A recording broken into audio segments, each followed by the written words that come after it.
2025 jualan online itu realitanya pahit, manis, asem, atau gimana sih gitu. Gue banyak banget pasti teman-teman yang ngalamin di 2025 itu kayak tantangannya banyak banget, bener nggak? Struggling banget gitu. Karena yang gue ngalamin juga sama gitu. Jadi kayak tiap minggu sendiri, hampir tiap minggu kita harus membuat pola baru buat lebih efektif.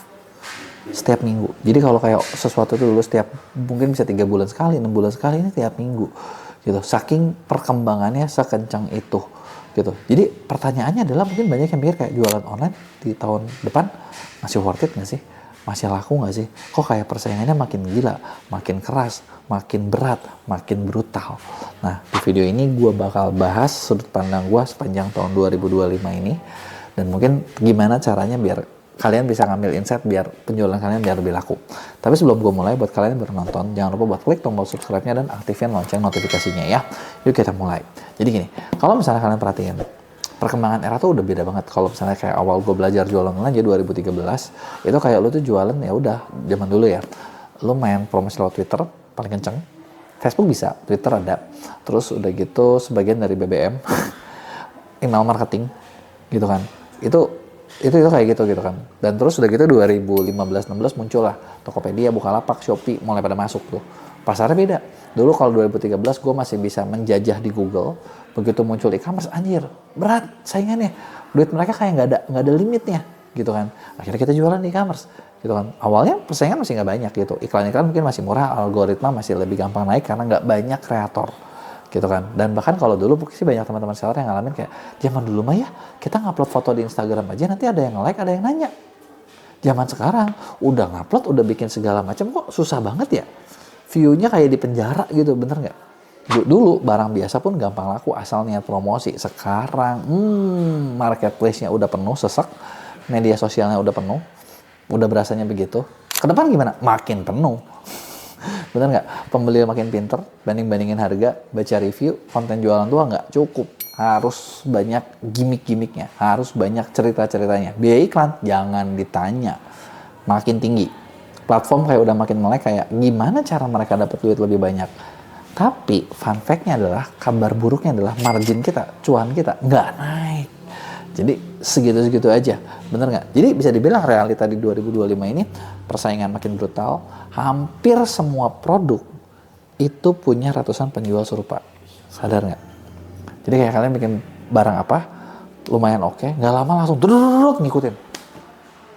Gitu kan. Dan nggak lamanya tuh ya cepat juga gitu, kayak ngerasa mungkin kayak hitungan 1-2 minggu, 1-2 bulan udah banyak yang ngikutin. Tapi apakah ini bakal makin seperti itu? Faktanya mungkin bisa lebih sadis loh. Kenapa gue bilang gitu? Karena gini, terakhir belum lama gue ke China. Waktu itu gue sempat ada makan malam bareng sama salah satu bos agensi besar di China, di mana dia itu perusahaannya salah satu yang top untuk kreator di Douyin dan Douyin Weibo gitu kan. Dan terus ketika kita ngobrol, dia bilang, kita nanya kan, kalau di Indonesia tuh orang tuh menurut kalau kita bilang ya, gak ada akhlak gitu kan. Orang laku udah gitu nanti pada ngikutin gitu kan, pada nembak. Dan tau gak dia bilang apa? Oh, itu mah bukan gak ada akhlak. Di China juga gitu. Terus kita nanya, emang kalau di China seberapa cepat dinembak? Di Indonesia cepat banget. Di China dia bilang paling lama 24 jam. Jadi kalian kebayang gak sih kalau di Indonesia itu masih hitungan minggu, di sana 24 jam. Jadi kalau misalnya kayak orang lihat nemuin satu barang ini laku banget dan langsung 24 jam kemudian ada yang bikin. Besok nih. Gitu kan. Jadi ya makin seperti itu. Dan orang juga maksud gue, jadi ya persaingannya sebrutal itu, dan kalau lo gak punya ciri khas tertentu ya bisa jadi kalah di persaingan harga. Lautan harga yang banyak banget. Ya, nah terus selain persaingan yang brutal, biaya iklan makin tinggi kan, bener nggak? Kayak Facebook Ads, TikTok Ads, Shopee, gitu kan, Google Ads, semuanya naik. Tapi ya conversionnya tetap aja sebenarnya nggak berubah banyak gitu. Karena kan logikanya biaya iklan yang naik adalah karena lelang. Makin banyak yang iklan, platform makin naikin harga dong, bener nggak? Wajar ya. Nah terus konsumennya juga berubah banget nih. Jadi kayak zaman sekarang tuh kerasa orang makin skeptis, nggak langsung beli, lihat review, bandingin harga, bahkan ada juga yang di stalking dulu brandnya kayak gimana gitu kan. Dan ini adalah hal-hal yang memang kejadian sekarang gitu. Terus waktu konten makin pendek, jadi ketika kalian bikin konten kayak orang tuh cuma mungkin nonton ya berapa detik doang deh. Dan di 5 detik pertama, rata-rata sekarang mungkin kayak 3-5 detik ya. 3-5 detik pertama, apa yang lo harapkan? Coba deh, lo bayangin, 5 detik ya. Ini dikasih timer nih, gue mau jualan misalnya tablet ini. Tablet ini bagus banget, kalian bisa lihat barangnya seperti ini. Gue rasa itu udah lebih dari 5 detik deh. Belum ngomong speknya, belum ngomong apanya gitu kan. Jadi bener-bener kayak kita tuh dikejar-kejar waktu gitu. Bener nggak? Krisis kepercayaan kejadian gitu. Nah, ini adalah bisa dibilang kalau gua rangkum ini nih masalah 2025. Bener nggak? Gua pengen tahu menurut kalian ada yang lain nggak? Coba tulis di komen. Gua pengen tahu masalahnya menurut kalian ada apa lagi. Karena yang gue lihat itu kayak gini sekarang. 2025 kayak gini.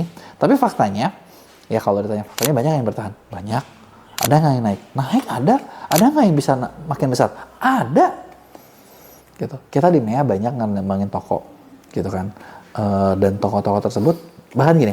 Ini baru ada yang baru nih. Ini baru ada yang baru. Jadi toko baju. Barangnya barang-barang daily wear gitu lah. Baju-baju sehari-hari. Masuk kita omset 100 juta. 2 bulan nih kita naiknya 700 juta.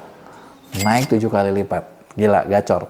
Gitu kan. Meskipun gue nggak tahu nih bakal naik lagi apa enggak. Karena kenapa gue bilang kayak gitu? Karena nih orang menurut gue kagak punya attitude. Nih orang kagak punya attitude, cuman barangnya ada oke gitu loh. Maksudnya gimana? Maksudnya gini, bisa kan kalau kita ngerjain segala sesuatu kerjasama pasti ada kontrak kan. Bener nggak? Ada kontraknya kalau kita bisa naikin sekian, ada profit sharing atau apapun seperti itu kan bikin kontrak kan. Karena kan effort yang dikeluarin juga kan banyak gitu kan buat naikin itu. Nah, terus ya biasa, yang namanya makanya gue kadang suka berpikir gini sih, banyak UMKM tuh nggak siap buat jadi kaya. Kenapa? Contoh, 100 juta jadi 700 juta, itu udah kenaikannya 7 kali lipat, dan di ekonomi seperti ini udah bagus banget, effort yang dikerjain udah maksimal. Tapi ya itu, begitu naik, langsung deh berusaha ngeles dengan berbagai macam cara gitu kan. Wah ini gue nggak mau begini, gue nggak mau begitu, gue nggak mau begini, gue nggak mau begitu. Gitu kan, yang menurut gue sih biasanya kalau kayak gini turun lagi. Tapi fairnya adalah kalau tadi poinnya adalah masih banyak yang bertahan, masih ada nggak yang bisa naik? Banyak. Bedanya di mana? Bedanya adalah gini, ketika lu mau bisa naik, lu bisa beda, lu bisa segala macam, gitu kan. Nah, yang dijual itu udah bukan lagi cuma produk, tapi ada value, tapi ada cerita, tapi ada sesuatu yang lebih yang dijual, gitu kan. Misalnya kayak tadi nih, si produk daily wear yang gua bahas ya. Kenapa bisa naiknya banyak? Pertama, kita bikin dulu nih, kayak analisis toko detail dia seperti apa, gitu ya. Analisis ini ya memang kita lagi bikin platform untuk analisisnya, yang mungkin kita bakal launching tahun depan. Kalau sekarang masih benar-benar kita lakuin, sebenarnya tuh semuanya serba manual, gitu kan. Kita ngerangkumin nih. Jadi kayak dari produk-produk dia seperti apa, yang laku seperti apa, yang ini seperti apa. Jadi kita benar-benar dapat pemahaman yang mendalam banget tentang toko ini tuh kayak gini. Jadi kalau gue mau naikin, gue harus ngapain tuh udah poinnya ada dari situ. Kebayang ya? Nah, mengerjakan kayak misalnya kalau kalian, gue pengen tahu kayak gimana sih emang dibukanya gitu kan. Ini ada video lain. Gue sempat membahas tentang yang dibikin di MEA seperti apa. Lu bisa lihat di sini. Gitu kan, kurang lebih kayak gini. Tapi kalau yang untuk kita kerjain untuk action plan ke kalian itu jauh lebih detail lagi. Jadi jauh lebih complicated lagi. Nah, dari situ kita tahu, ternyata toko ini, itu dia cuma punya satu produk yang bagus. Produk ini story-nya seperti apa. Nah, story itulah yang kita angkat. Itu yang diangkat, itu yang di ads, itu yang dicari kreator-kreator yang banyak tipenya seperti itu. Ada juga dengan live-nya, dia ada yang live, terus begitu live kita kasih insight, oke, live lu tuh harusnya kayak gini loh, gitu loh. Dan itu yang ternyata hasilnya makin bagus gitu, karena story-nya udah tepat gitu, kebayang nggak? Story-nya udah tepat, hasilnya makin bagus, dan itulah yang bikin penjualan bisa makin tinggi. Jadi lo harus tahu nih value-nya apa, story-nya apa. Dan biasanya banyak seller nggak bisa bikin story. Sama sih kayak tadi gue cerita nih, 100 juta, bisa nggak bikin story? Kagak bisa. Kenapa? Kalau dia bisa, dari dulu nggak bakalan 100 juta. Udah naik dari dulu. Nah, dibikinin story-nya, dibikinin apanya, dibikinin segala macamnya, barulah itu yang naik. Udah gitu, yang kedua apa? Nah, biasanya adalah manfaatin teknologi. Sebisa apa lo manfaatin teknologi, itu bakal bikin lebih bagus. Contoh, kayak tadi gue udah spill banget di awal, yang dilakuin ini adalah kita benar-benar data analisis banget. Dengan data ini memungkinkan kita buat tahu kayak toko lu tuh sebenarnya hidupnya dari mana, apa yang harus kita lakuin biar toko lu hidup, atau kalau kita jahat nih, apa yang harus kita lakuin biar toko lu mati. Benar nggak? Karena data itu, ya balik lagi nih, pengetahuan data itulah yang penting. Benar nggak? Buat bikin penjualan kalian tuh harus gimana tuh ketahuan gitu. Jadi analisanya sedetail itu. Ya, bukan cuma lihat dashboard Shopee, bukan cuma lihat dashboard TikTok, karena menurut gue kalau cuma lihat dashboard itu mah matiran. Nah, berikutnya teknologi itu kan banyak tuh tadi tuh. Contoh kita pakai data analisis, mainin AI, mainin buat riset pasar gitu kan segala macam. Dan sebenarnya kita dimana banyak banget ngelakuin hal-hal seperti itu. Kita banyak pakai teknologi banget. Malah kita lagi ada bikin beberapa tadi ya gue bilang ya platform tadi itu nanti kalau udah di launching mungkin kayak actionable plan gitu kan. Bahkan sampai bikin konten sebagian itu bisa kebantuin dari situ gitu ya. Nah, terus udah gitu yang biasanya lagi yang besar adalah mereka ngebangun komunitas, nggak cuman follower, cuman komunitas ini adalah next step dan mungkin bisa kalian lakuin setelah omsetnya di atas 2-3 miliar. Karena kalau omsetnya masih kecil susah juga gitu kan. Kayak contoh tadi nih toko yang tadi gue bahas 700 juta bisa kagak bisa, belum mengarah ke situ, baru mau diarahkan ke situ tapi sellernya wah langsung banyak macam-macam nih gitu kan. Di situ langsung kayak ini orang nggak bisa diajak kerja sama nih berarti nih, ya udah gitu kan. Nah conclusionnya adalah masih worth it nggak nih jualan online? Ya, secara conclusionnya sebenarnya masih worth it banget. Tapi menurut gua jualan online zaman sekarang itu bukan buat yang setengah-setengah. Bukan kalau kalian pemula ya kalian bakal jadi pemula banget gitu loh. Susah buat jadi pemula yang beruntung. Gitu kalau zaman dulu tuh ada istilah newbie tol. Tahu newbie tolo. Ya pemulanya kalau lu selama jadi newbie tol doang, nggak bisa jadi lebih besar gitu loh. Kalau buat lebih besar kalian butuh yang lain gitu. Kalian mungkin butuh mentor, kalian butuh pendamping, kalian butuh yang bantuin kalian ngejain kayak gitu. Karena kalau misalnya enggak, ya bisa juga nggak bisa sih. Tapi mungkin harga yang lu bayar lebih mahal. Maksud gue gimana? Maksud gue gini, coba dulu bayangin gini. Lu kerja bareng sama yang ngerti.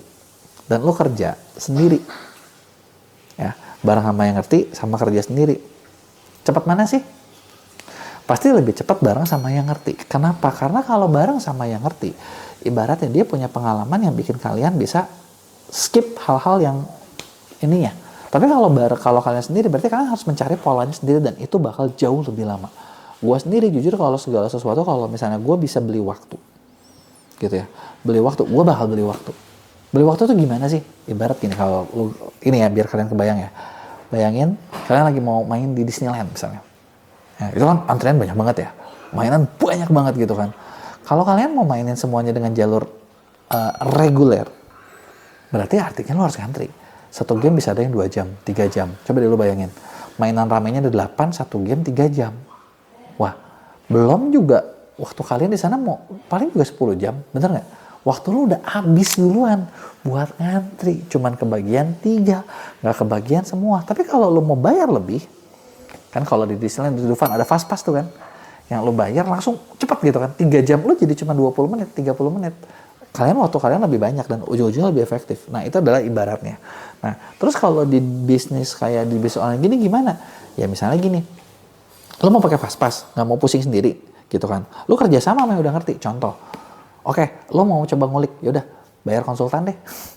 Gitu. Lu bisa cobain konsultan yang gue punya, atau misalnya lu nggak percaya sama gue, ya udah bayar yang lain terserah. Tapi itu bakal bikin kalian lebih cepat.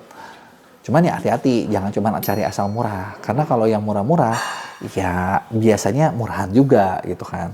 Atau kedua, kalian mau lebih cepat dapat hasil tanpa perlu pusing gitu kan. Kalian kerja sama nih, misalnya sama agensi gitu. Lu kerja sama misalnya, kalau saran gue sih carilah agensi jangan yang asal murah ya.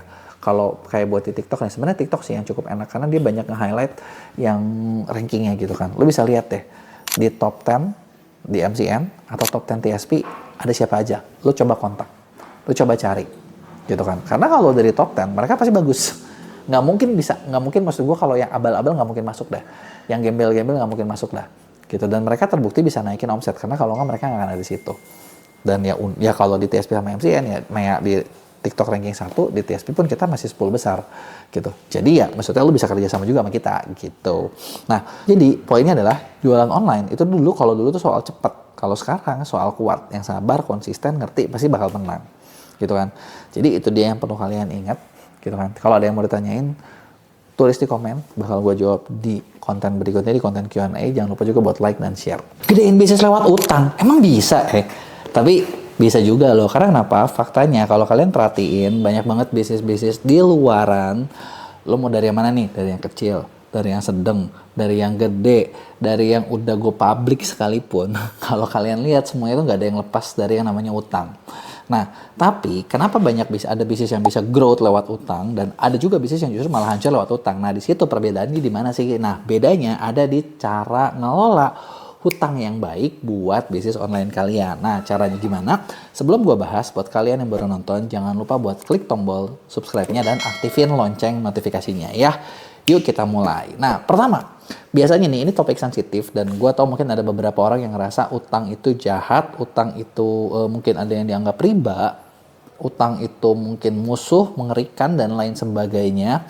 Nah, tapi kalau di video kali ini, gue mau kasih mungkin sedikit perspektif yang berbeda, gitu ya. Yang pasti ya, video ini sebenarnya adalah ngebahas tentang gimana caranya kalian ngebedain bisnis online kalian, gitu, ngatur keuangan di bisnis kalian, gitu ya. Jadi gue nggak bahas agama, nggak ada ininya hubungannya sama sekali. Jadi kalau mungkin yang misalnya ngerasa ini riba atau apa, lu nggak mau nonton, it's okay, nggak masalah. Bukan buat kalian, tapi misalnya mungkin buat kalian yang butuh ngerti gimana caranya gitu kan biar bisnis kalian bisa lebih naik. Nah, ini mungkin video yang tepat buat kalian ya. Pertama, sekarang gini, mindset yang mungkin menurut gue harus kalian pahami adalah ketika lo mau jualan online, ketika lo mau bangun bisnis, yang namanya bisnis di mana-mana kalau gue perhatiin itu nggak ada satupun yang lepas dari utang. Gitu, bener nggak? Contoh gini deh, sesimpel lu ngambil barang ke supplier, terus lu nggak bayar cash. Lu bayarnya kayak tempo atau pinjem atau konsinyasi atau apapun, itu adalah utang, bener nggak?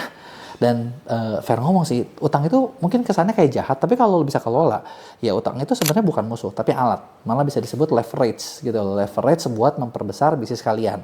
Kenapa? Karena kalau misalnya kita ngandalin semuanya sendiri, pakai uang sendiri 100%, iya bisa sih, tapi lama gitu kan, bener nggak? Iya, mau lama boleh nggak? Ya boleh aja gitu kan, nggak masalah gitu kan.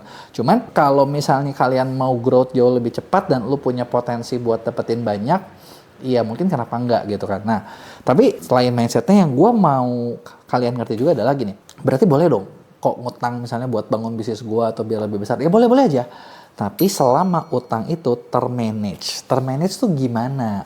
Pertama nih, ini biasanya gue bakal bilang cerita kayak gini karena biasanya banyak anak muda itu kejebak di sini, bukannya bisnisnya naik, malah hancur. Karena kenapa? Waktu zaman gue jadi distributor suplemen, gue tuh maksudnya gini ya, kan gue pernah cerita ya di video-video gue yang lainnya kayak gimana cara gue dengan modal kecil gue bisa untung maksimal. Ya salah satunya adalah dengan leverage gitu loh. Dengan leverage manfaatin ya uang orang lain juga gitu kan. Tapi gue harus manage dengan baik gitu kan. Jadi di satu sisi gue kayak ada ngutang. Nah tapi berikutnya gitu ya. Nah kalau di bisnis barang nih, kita jualan tapi kita juga biasanya jadi supplier buat orang lain juga. Betul gak? Nah ada juga nih orang-orang yang ambil barang lewat gue gitu kan. Di situ gue dapat untung. Nah mereka jualin lagi gitu kan. Nah di sini yang gue lihat adalah gue juga jadi penghut. Jadi gue ngutang, terus gue ngutangin ke orang. Bener ya, nangkep ya, kebayang ya. Dan gue rasa semua yang jualan pasti pernah deh di posisi ini, bener nggak? Lu ngutang terus lu ngutangin lagi gitu kan. Nah di satu sisi adalah gue berusaha supaya cash flow gue sehat gitu kan, dan gue laksanain gitu kan, gue terusin gitu kan ya selama gue jualan. Maksudnya ketika gue ngambil barang itu yang gue sampai sekarang itu beres gitu. Gue nggak ada kewajiban apapun, gue nggak ada hutang apapun yang tersisa, lunas tuh semua gitu kan. Nah terus pertanyaannya adalah gimana dengan barang yang gue utangin ke orang? Nah ternyata sampai sekarang kagak lunas guys. Artinya ada aja nih orang-orang yang kagak bayar gitu. Dan ternyata fun fact-nya adalah ketika gue perhatiin mereka semua punya kesamaan. Tahu nggak kesamaannya apa? Kesamaannya adalah Gen Z. Anak muda semua.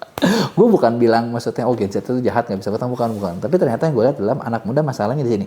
Mereka kadang nggak bisa bedain mana yang utang buat bisnis, mana yang utang buat pribadi. Nah ini nih, kalau lo mau menyalahkan itu, ini please pedoman pertama, garis pertama, aturan pertama yang kalian kagak pernah boleh langgar adalah jangan pakai utang bisnis lo buat gaya hidup pribadi lo. Karena kalau lo udah kena di sini nih, panjang gitu ya. Gue punya kenalan belum lama baru ditangkap. Dia punya kasus dan ternyata dia punya utang ke orang totalnya beberapa puluh miliar. Dan gaya hidupnya tinggi sekali. Dan gue kayak langsung mikir kayak, dia bukannya ada bisnis ya, kok kenapa bisa ditangkap? Ternyata begitu gue pikir, gue tahu nih kayaknya nih, ya dia utangnya beberapa puluh miliar, gaya hidupnya tinggi. Yang artinya apa? Dia lupa gitu loh garis antara utang bisnis sama utang pribadi gitu. Kalau kayak utang bisnis ya lu boleh pakai contoh gini, apapun itu lu puterin, tapi lu harus ngitung gimana caranya buat besarkan bisnis lu.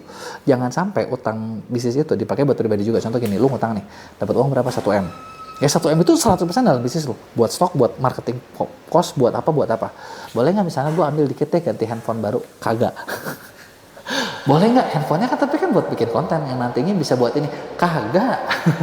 Kalau itu nggak penting-penting amat, jangan gitu kan. Atau misalnya nanti lu pakai gue jamu klien ceritanya, padahal makan-makan sendiri gitu kan. Atau lu buat gaya hidup, itu jangan gitu ya. Jadi itu adalah sesuatu yang harus lu bedain. Nah kedua adalah di sini gini, lu harus tahu gitu ya. Lu bisa ngitung, harus bisa ngitung nih. Tapi ya memang gini ya, kalau memang mau bisnis kalian harus bisa ngitung. Kagak boleh lo kagak bisa ngitung, bener nggak? Ya, lo harus bisa ngitung berapa untung bersih lo, ya dengan dipotong semuanya apapun, semua biaya yang ada, gitu kan? Berapa proyeksi pesimis dari bisnis lo setiap bulannya? Nah, proyeksi itu harus pesimis, kagak boleh optimis. Maksudnya gimana? Pesimis tuh gini, contoh ya. Oke, gue dapat modal nih 1M. Oh kan, mungkin gue punya stok barang, gue punya ini, gue punya itu, gue punya ini gitu ya. Nah, gue harus pesimis paling jelek sebulan ketika gue dapat 1M ini, gue harus dapat berapa? Pesimis itu ibaratnya sejelek-jeleknya berapa deh? Gitu. Atau bahkan gini, ketika gue ambil 1M, jangan berpikir 1M itu bakal langsung meningkatkan omset. Karena enggak. Ya, kecuali lu memang udah punya order yang lu kagak punya duit buat nyetoknya. Kalau lu kagak punya order lu masih segitu-segitu aja, pesimisnya berapa? Ya udah, income bulanan lu adalah pesimisnya. Gitu. Jangan berpikir itu bakal jadi sesuatu yang tambahan. Ya. Nah, dari sini gitu ya. Nah, dari sini berarti kan lu punya income pesimis nih. Nah, baru bikin cap-nya. Cap-nya apa? Sebenarnya cap-nya itu kalau mau ketat itu standar bank. Standar bank tuh kayak gimana sih? Standar bank tuh kayak gini. Lu mau nyicil apapun itu, total cicilan lu maksimal 25% sampai 30% dari income bulanan lo. Dan income bulanan jangan optimis. Optimis tuh gini, oke, biasa gue dapet sih sebulan untung 50 juta. Ya kalau gini jadi 100 juta deh, aman dong kalau 100 juta. Nah, kalau lu kayak gitu, itu optimis. Dan itu biasanya kagak nyampe. Bener nggak? Nantinya ujungnya stres, nantinya ujungnya kagak bakalan kekejar. Nah, kalau gini kan jadi kontradiksi ya. Kontradiksinya adalah, tapi kan gue minjem buat ngegedein bisnis. Iya, tapi lu minjem dalam ngegedein bisnis, memperbesar volume, itu kadang bukan dalam 1-2 bulan, bisa jadi dalam 3-4 bulan. Terus udah gitu model pembayaran lu. Nah, ini yang pertama ya. Jadi kedua, batasnya adalah segitu. Nah, dari batas lu tuh harus bayarnya gimana nih? Kan ada yang modelnya itu adalah bulanan. Bener nggak? Cicilan kayak KPR. Ya dong, sistem KPR tuh kan. Jujur, gue waktu awal ngebangun Mea, gue banyak banget kebantu KPR. Sampai waktu itu pernah ada orang bank nanya ke gue, kok kenapa sih lu kayaknya tiap tahun ngambil satu gitu? Ya memang gue membesarkannya begitu. Gitu, maksud gue, sampai mereka nanya gitu, kok lu sampai banyak banget sih gitu, cicilannya banyak gak? Banyak. Tapi gue ketika lagi mau ngambil, gue selalu ngitung dengan pesimisnya, sebelumnya berapa, ketika ini gue ngambil berapa. Apalagi kalau gue kan butuhnya tempat, bener nggak? Dan yang namanya tempat, lu perlu sadar gini, kadang misalnya ini dari cerita pengalaman pribadi gue ya, misalnya nih gue butuh tempat baru, kita buat operasional seperti apa, dan ketika beli, atau misalnya mau beli atau mau sewa mau apapun, kadang itu tuh nggak mungkin 100% udah siap. Artinya perlu ada renovasi. Dan rata-rata dari pengalaman gue, ketika gue ngambil satu tempat baru, gue butuh budget buat memperbaiki. Dan setelah itu, fun fact-nya adalah, ini fun fact dan kabar yang paling menyebalkan buat gue adalah, mungkin sampai itu operasional dengan benar, itu butuh waktu kalau di gue 1 tahun. Jadi 1 tahun pertama tuh nambah beban doang, nggak ada untungnya. Setelah di 1 tahun, baru mulai kepake segala macam, baru itu menghasilkan. Kebayang kan lo. Makanya harus pesimis ya. Ini gaya gue sih ya, gaya gue seperti itu gitu kan. Nah, gaya kalian ya mungkin kalian beda-beda. Nah, itu adalah yang perlu maksudnya lu udah harus lihat pesimisnya, udah gitu lu harus pastiin itu berhasil. Dan ketika lu ngitung, pastiin juga gini, sekarang gini deh, misalnya kalau misalnya ketika kalian ngutang dan itu ternyata ada sesuatu yang jelek, ada nggak yang bisa bantu kalian, atau misalnya ada sesuatu yang bisa jadi bumper kalian? Makanya di awal sebelum ngutang gue pernah bahas tentang video gue yang lain, adalah lu punya dana darurat. Dana darurat itu penting. Karena kalau misalnya lagi utang udah numpuk, segala macam udah numpuk, pusing. Bener ya? Nah, terus ketiga, lu harus punya matriks. Yang berikutnya adalah lu harus punya indikator dari ketika gue nambah uang ini tuh bekerja apa enggak sih? Kan kita pengennya dia bekerja. Tapi ini kerja apa enggak? Karena kadang gini, kita dapat duit sebagai pengusaha ya. Pengusaha itu kadang butuh duit ya, butuh modal iya. Tapi kadang yang ngasilin lu untung banyak, itu bukan duitnya gitu loh. Kadang adalah bener-bener ketika lu bisa nemuin barang yang tepat, ketika barang yang bisa laku, titiknya tepat gitu kan, dan memang modalnya dikit tapi nanti untungnya bisa bener-bener banyak gitu. Meskipun ya memang tadi lu butuh modal juga ya buat muterin itu semua gitu, karena lu harus cek. Jadi ketika udah lu masuk ini, uang itu masukin kemana, jadi nggak, balik nggak. Dan mungkin misalnya gini, kalau secara pesimisnya, kalau gue tuh suka bikin jadi kayak beberapa plan. Ya mungkin entah gue orangnya nggak terlalu apa ya, kalau Gen Z kan kadang suka terlalu over optimis gitu ya. Masalahnya bukan apa-apa guys, kalau over optimis terus lu salah, hancur semua, maklum.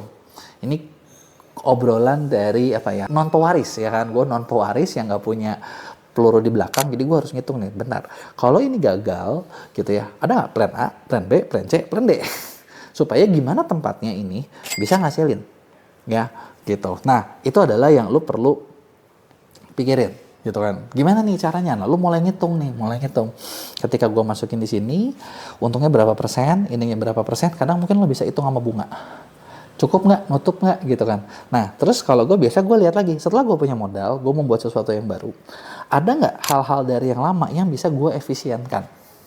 Nah biasanya kadang orang tuh suka nggak, sesimpel gini deh guys, contoh selama ini kalian misalnya ketika jualan online, lu jualan online, lu endorse banyak, lu ngiklan banyak. Nah dari endorse lu coba lihat deh, ini tuh keluar uang, untungnya baliknya bagus nggak? Yang bagus mana, yang nggak bagus mana, ada nggak mungkin yang bisa gue kurangin, gue ganti jadi apa? Sampel ke afiliator kayak gitu kan, atau kerjasama dengan pihak lain yang bisa memberikan efektivitas lebih tinggi kayak contoh lu iklan lu selama ini kayak gimana, jalan sendiri, pusingnya seperti apa, tim internal lu berapa orang, ininya kayak gimana caranya buat lebih efektif gitu kan. Nah itu adalah yang maksudnya kita coba efektifin, dan kalau bisa efektifin itu bakal jauh lebih bagus. Nah di tracking ini juga ketika lo bikin trackingnya, lo maksud gue tracking ini lo sebenarnya benar-benar nyatet laporan keuangan lo ya. Nah ketika lo tracking, lo juga perlu tahu gini, kira-kira ketika gue minjem berapa ROAS yang gue dapat. Nah karena gini guys, contoh yang jadi masalah adalah ketika misalnya kita berhutang itu kan macam-macam modelnya ya, bisa lewat bank, bisa lewat mana, bisa lewat ke orang, bisa pinjaman, bisa apa segala macam gitu kan. Nah ada misalnya kayak model kayak ini ya, cicilan misalnya kayak lu jaminin sertifikat. Gue sebenarnya nggak suka melakukan ini, gue tidak pernah melakukan ini karena buat gue ini tidak efektif. Kenapa nggak efektif? Contoh gini, lu dapat duit deh katakan 1M, tapi kan lu nyicil tiap bulan, artinya 1M lu tiap bulan berkurang nih, bayarnya makin banyak. Nah ini gue nggak suka sebenarnya, gue tidak pernah melakukan. Biasa gue beli memang buat dapat aset baru. Kalau di kategori itu ya gue biasanya cari modal gue dengan beberapa cara lain, mungkin itu yang bisa gue ceritain di belakang gitu ya. Nah ketika gue pakai itu, nih gue dapat 1M.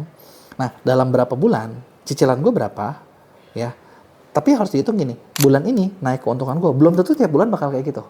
Jadi dalam 1 tahun gue minjem segini, ROAS-nya berapa, balik nggak, untung nggak, lebih banyak nggak, kayak gitu ya. Lu mungkin bisa bikin ya, itu yang harus dibikin laporan keuangannya gitu ya. Nah terakhir gitu ya, menurut gua jangan pernah lakuin pinjaman untuk sesuatu yang spekulasi. Spekulasi tuh kayak gimana sih? Spekulasi tuh gini, kita pernah nih dapat beberapa klien di Maya, masuk tokonya baru buka gitu, guys, bayangin lu baru buka. Kita kan nggak tahu ya, dia kan masuk bayar kerjasama, udah gitu baru 2-3 bulan, yuk ngomel-ngomel nih orang ini, wah gila nih gue dirugiin nih, gue ditipu apaan anjir, kata gue. Kan yang diambil adalah jasa buka toko. Lu kebayang sih, jasa buka toko tuh di kita ya udah, lu punya barang, lu punya toko, kita fotoin, kita bagusin, kita bikin, kita tampilin supaya bagus gitu. Susunannya adalah supaya tampil di Shopee cakep, bisa kebaca gitu kan, bisa muncul. Ya udah selesai gitu, emang goalnya cuma itu doang gitu kan, maksud gua kan nggak ada urusan, maksud gua kayak lu harus dapat sekian gitu kan, kagak usah.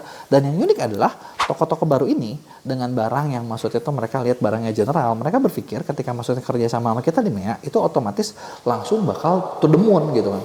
Ya nggak gitu juga anjir. Kan namanya juga buka toko, yang namanya buka toko, lu buka toko di offline, kita buka ini tokonya, kita cariin ruko, kita cariin tempat, kita bagusin ruko, lu buka, selesai gitu kan. Kalau lu mau datangin pengunjung itu nanti beda lagi nih, kita ngomongin traffic gitu kan, gimana cara datangin traffic ke toko lu gitu kan. Meskipun di awal ketika buka toko udah langsung ada trafficnya, tapi kan ngomongin beli apa enggak tergantung servis lu, tergantung barang lu, tergantung lain sebagainya, banyak faktor-faktor lain gitu kan.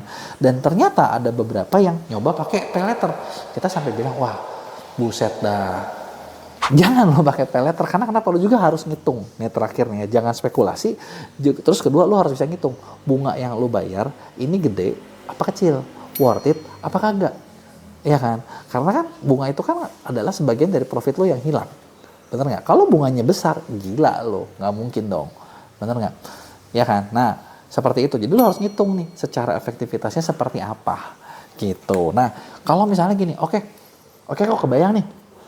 Gue kebayang caranya, tapi gue nggak tahu mau kerjasama dengan yang pihak seperti apa nih. Misalnya buat yang jualan seperti itu, gitu kan. Nah sebenarnya Mea tuh kita lagi mau bikin kerjasama sama satu perusahaan dari luar, gitu kan. Dimana perusahaan ini bisa bantu funded, kerjasamain, mendanai, gitu kan, bisnis online-nya teman-teman, gitu kan. Cuman pasti ada syaratnya. Syaratnya apa? Ya bisnisnya udah laku. Terbukti dengan mana? Omsetnya tuh kayak udah di atas 300 juta. 300 juta sebulan, lu bisa, gitu kan. Dan kita bikin kerjasama yang menarik, di mana menariknya gini, sistemnya itu bukan bunga tapi GMV sharing. Kebayang nggak lo? GMV sharing dari omset lo, dan yang diurusin adalah, nah yang diurusin tuh ini gokil nih menurut gue nih. Satu, inventory. Jadi barang kalian nggak perlu simpen di gudang kalian lagi, nggak usah simpen di tempat kalian, tapi kita kerjasamain dengan pihak lain, nanti dibayarin sama joint venture kita ini, gitu. Kita mau bikin joint venture seperti ini nih ya, kita yang biayain tempatnya, kita yang packingin, ya kan, udah lu tinggal kirim barang, dibiayain, dipackingin. Terus buat modal gimana? Modal itu lu bisa dapat up to 180% dari omset. Jadi kalau omset 300 juta, lu bisa punya modal sampai 500 juta. Keren kan? Lumayan tuh, growth-nya bakal cepet tuh ya. Nah, di mana 90% dalam bentuk inventory, jadi stok lu nanti bakal, lu butuh buat repeat order segala macam, gak usah pusing. Lu ciptain produk aja, nanti dari pihak kita yang mendanain. Stok lu jadi unlimited nih, ya kan? Kecuali kalau waktu pengerjaan ya, gue nggak bisa ngomong. Kan gue nggak tahu waktu pengerjaan barang-barang kalian. Kedua, 90% berikutnya adalah kita dalam bentuk marketing dolar. Nah, marketing dolar tuh apa gitu kan? Marketing dolar itu biaya iklan, biaya konten, biaya live, segala macam. Lu udah bener-bener timnya jadi nggak perlu banyak gitu loh. Nggak perlu pusing, udah ada yang ngerjain semuanya. Dan targetnya apa? Naikin omset. Gitu kan? Dengan profit sharing dari omset kalian.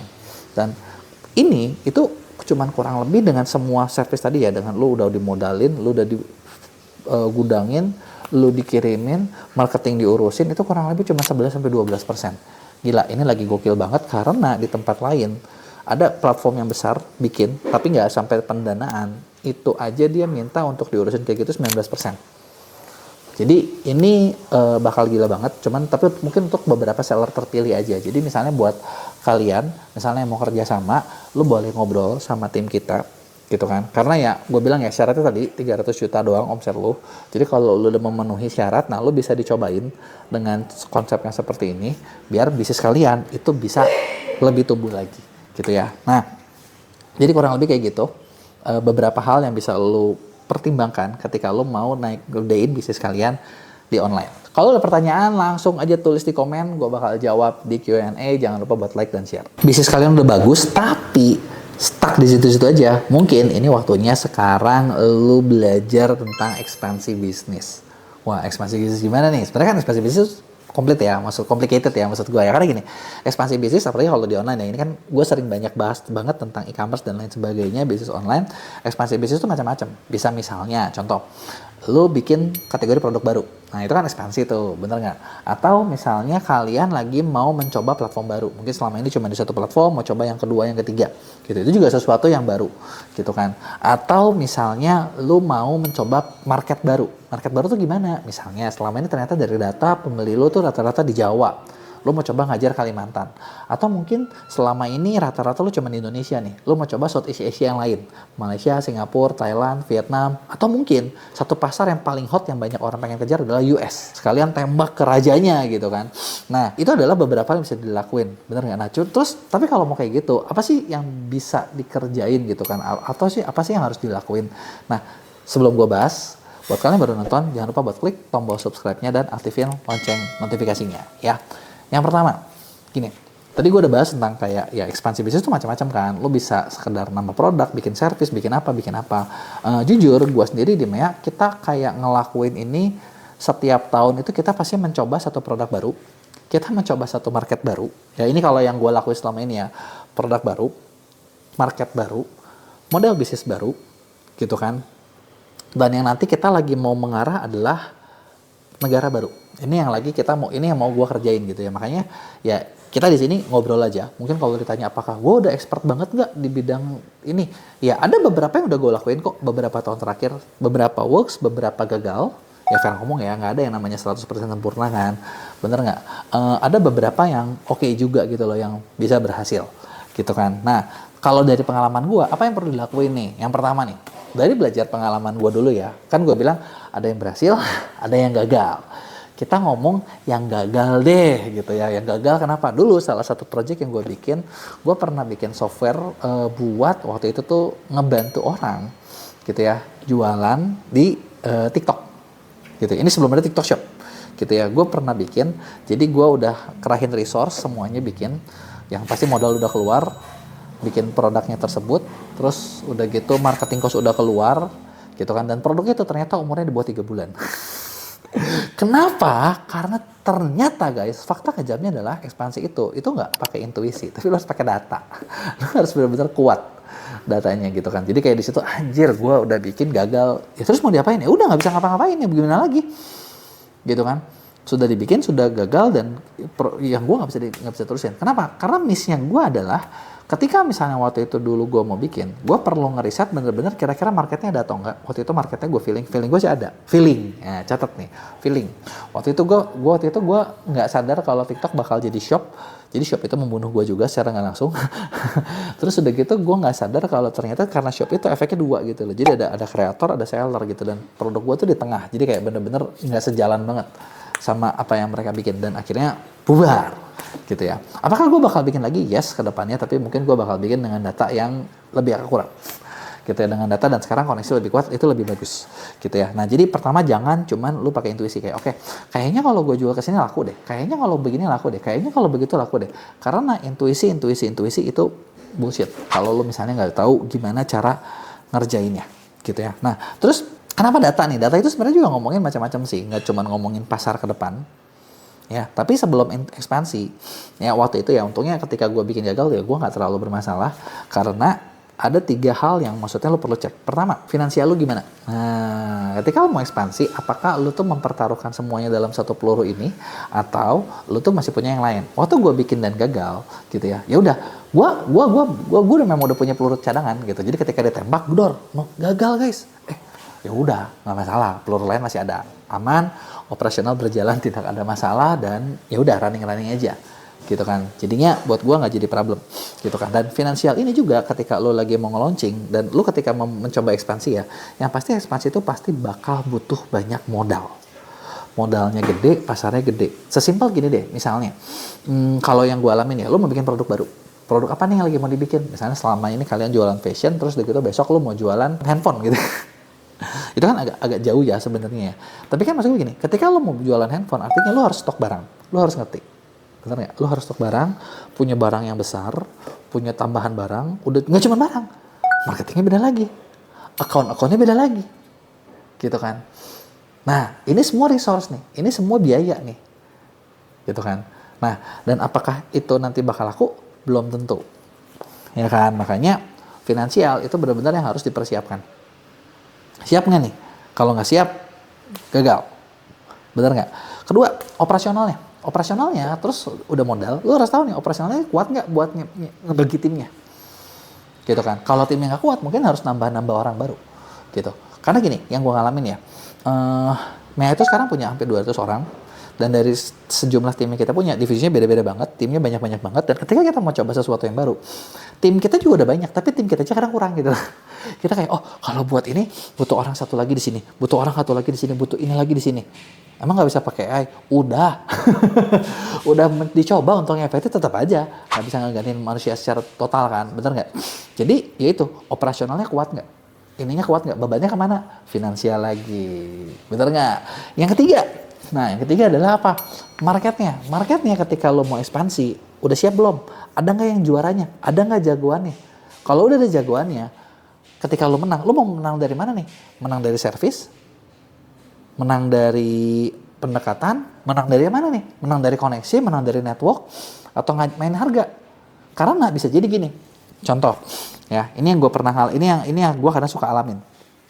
Gue coba satu pasar baru, gitu ya. Dimana kita udah lihat nih, oh oke, pasar ini selama ini mungkin belum ada market leadernya, ada yang rada kuatnya ini, kita coba masuk, kita coba menang. Sebenarnya gue nggak pernah coba ngadu perang harga, karena menurut gue kalau udah perang harga, waduh udah deh, hancur deh, gitu ya.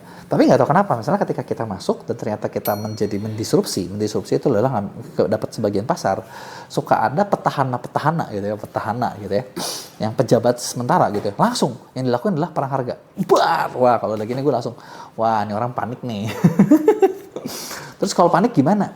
Ya kalau kita ya udah, kita coba bikinlah service lain, kita coba bikinlah berbagai hal lain yang bikin kita lebih mahal, lu jadi murahnya sekalian. Itu kan bikin gue jadi premium, lu jadi murahan. Ya memang sih ada yang nggak bisa keambil ya udah, who cares gitu. Kalau gue sih seperti itu gaya gue biasanya, tapi maksud gue ya kan kita bisa lihat gitu kan jalannya seperti apa gitu kan, beda-beda. Nah terus berikutnya, oke, lu udah cek data finansial, lu udah cek data operasional, lu udah cek data pasar. Nah terus ketika lu mau ekspansi nih, apalagi yang bisa dilakuin gitu ya. Nah, ketika ekspansi, menurut gue sih ada beberapa cara untuk ekspansi itu bisa berat, apa bisa gampang. Gitu ya. Bisa berat atau bisa gampang gimana? Kalau berat artinya adalah lu lakuin semuanya sendirian.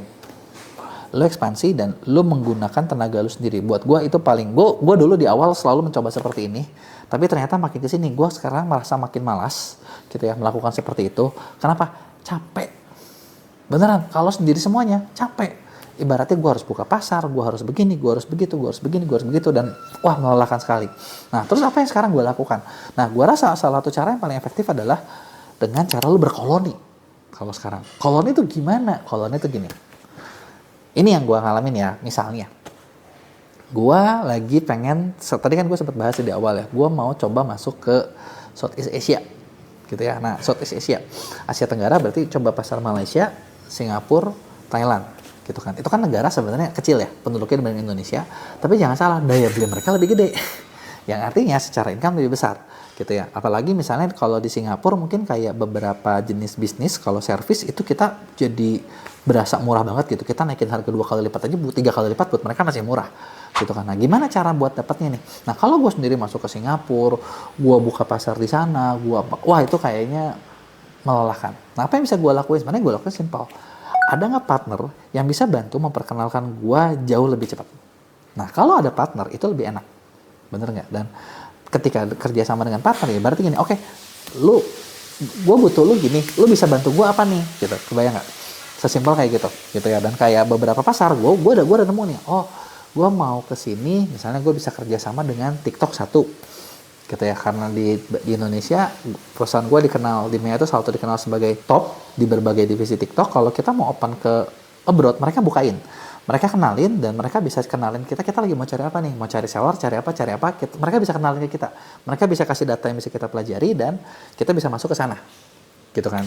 Nah itu yang bisa gue lakuin. Terus udah gitu gue kerja sama lagi dengan ada perusahaan lain nih yang memang udah punya pasar di sana, mereka kebantu sama kita di Indonesia. Bisa nggak seperti itu? Nah berkoloni itu kan mereka bisa memperkenalkan kita ke marketnya mereka yang mungkin bisa jadi market kita juga. Yang artinya lebih enak, dapat kepercayaan lebih tinggi. Gitu ya, itu berkoloni. Nah tinggal berkoloni, nah lu tinggal pilih, kalian tinggal pilih nih. Kalian lagi mau kemana nih? Oke, lu mau ke Jogja, lu mau buka pasar apa? Pasar domestik kah?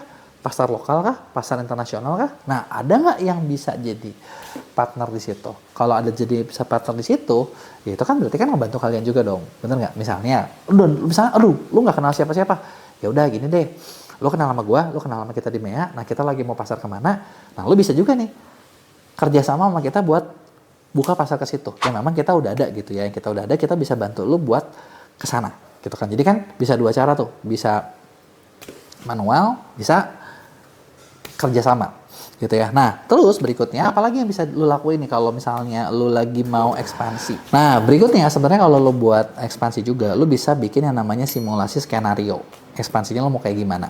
Jadi lebih ke bikin kayak target action plan yang terukur. Nah biasanya gue suka bikin juga nih, misalnya gue lagi bikin sesuatu, bikin project baru, nah gue bakal bikin standar SOP-nya seperti apa, targetnya seperti apa, kita bikin aja dulu semua. Tapi kan belum ada target kok, belum ada. Iya memang bener, nggak apa-apa, lu bikin aja dulu. Buat lu jadi gambaran, dan target ini biasanya nanti bakal jadi panduan. Lu, dan kalaupun meleset, lu nanti bisa perbaikin terus kok. Gitu. Lu bisa tahu nih, oh misalnya, gua mau coba punya ke luar negeri. Yang penting kan pertama mungkin awareness-nya harus ditahu berapa orang dulu, ya nggak? Udah gitu dapat pembeli pertama. Milestone-nya dari pembeli pertama nggak jauh pasti ke pembeli ke 100, ke 1000. Feedback-nya seperti apa? Bener nggak? Dari 100 yang lu punya, berapa persen yang repeat order? Nanti kan lu jadi tahu nih data-datanya.